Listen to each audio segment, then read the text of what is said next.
Former wounded veterans denied care and benefits. A whistleblower's warnings for years ignored. But also tonight, action by a government agency to begin fixing what our reporting exposed. Here's AJ Legault with his continuing investigation, Broken Promises. Some stories get buried. This one did. Buried, but not forgotten. One veteran died while he was waiting.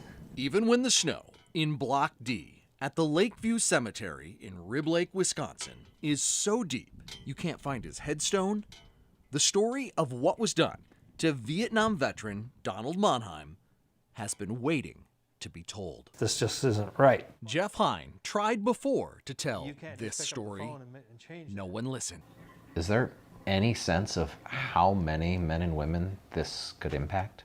That's a question that I've asked myself for years. Now retired, Jeff worked for 6 years beneath the dome of the Taylor County, Wisconsin government building as the Veteran Service Officer. That's how he met Donald Monheim. He was exposed to Agent Orange and dioxins in Vietnam. Mr. Monheim had Parkinson's. He'd been treated by private doctors at the Marshfield Clinic for more than half a decade. For veterans exposed to Agent Orange, Parkinson's is what's known as a presumptive illness, automatically qualifying you for VA benefits. So all he had to prove was, I was in Vietnam and now I have Parkinson's. That's all he had to do. And that was denied. At the Toma VA, Monheim was seen by neurologist Mary Jo Lanska. Records show in a brief compensation and pension exam, Dr. Lanska decided all the veteran's other doctors were wrong. He didn't even have Parkinson's. Benefits denied. Monheim appealed, but died waiting.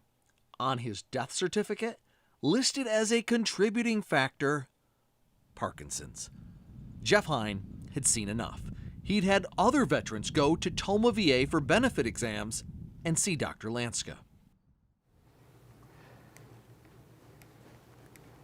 They were all denied. Jeff blew the whistle. He wrote this letter in 2017 to Toma VA leadership about what happened to Donald Monheim and spelled out several similar cases with one common denominator. Dr. Lanska. Among those similar cases, the stories of Logan Becker and David Kazmarek. The truth be told.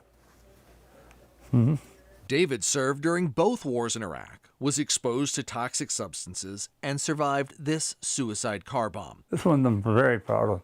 He received a Purple Heart for shrapnel wounds and had a documented battlefield traumatic brain injury, a TBI.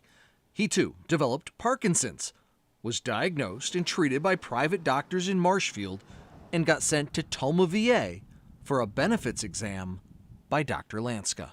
I was in it for less than 20 minutes. She determined with the medical that I didn't have a TBI. My jaw dropped. What'd she say about your Parkinson's? I didn't have any Parkinson's.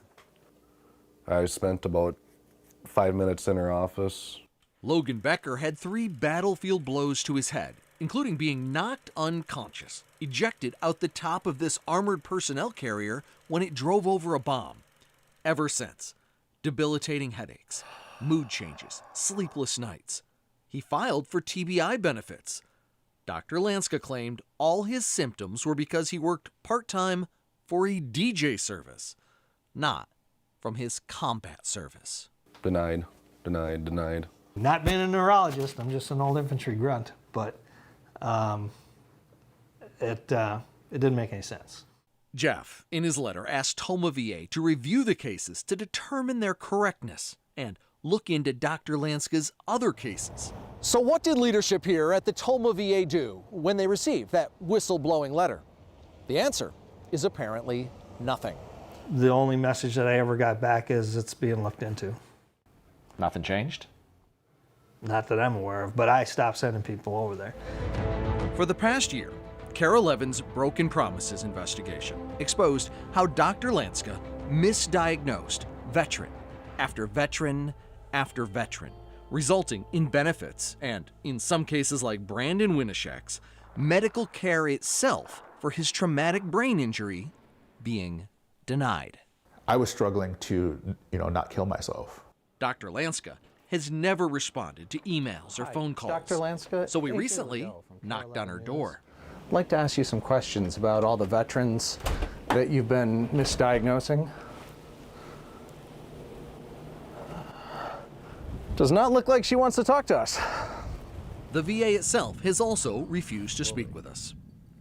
Until now. I think it's really important that we're transparent as an organization about what's going on. And Dr. Daniel Zomchek is the new director overseeing a multi-state region of VA hospitals, including Toma.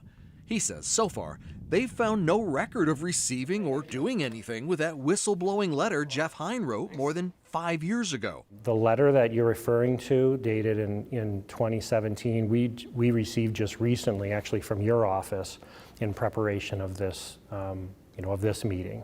But we are looking into that now, of course, all of the concerns, any of the concerns that were raised. Dr. Zomchek says they recently launched an independent review using a sampling of benefits exams done by Dr. Lanska and found a pattern. 31% were done incorrectly. And that's a problem. When a problem is identified, it has to be addressed. This problem has been identified for quite some time, and it's never been addressed. Never addressed until now.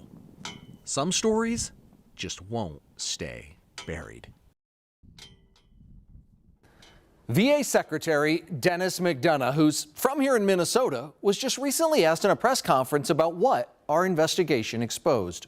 I'm familiar with the reporting because it's my hometown news reporting organization. I'm intimately familiar with it. And we're staying on top of this to ensure that our veterans get the care that they have earned and that they deserve. The VA just launched this hotline for veterans to call who believe they received flawed exams by Dr. Lanska. For KARE 11 Investigates, I'm AJ Legault.